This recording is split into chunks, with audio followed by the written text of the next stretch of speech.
दामी बनाएर रहेछ म्याप पनि है यहाँ।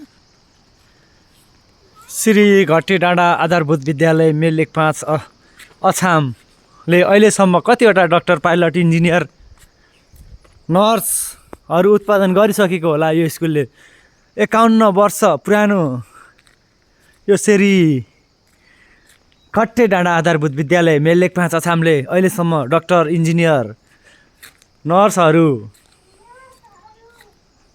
धेरै उत्पादन गरिसकेको भन्ने हामीले सुनेका छौँ।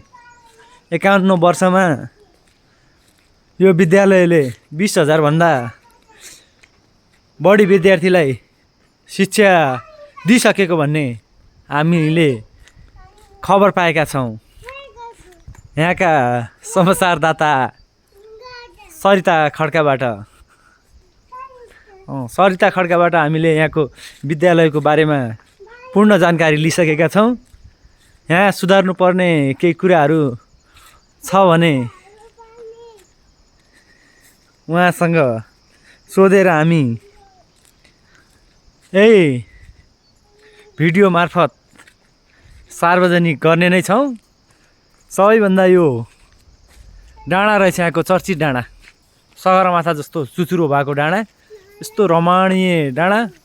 अनि हाम्रो यहाँ पाइलट, भविष्यको पाइलट पनि यहाँको बारेमा अध्ययन गर्दै हुनुहुन्छ। तपाईँ भविष्यमा पाइलट बनेपछि यहाँ हेलिकप्टर ल्याएर आउनुहुन्छ कि आउनुहुन्न?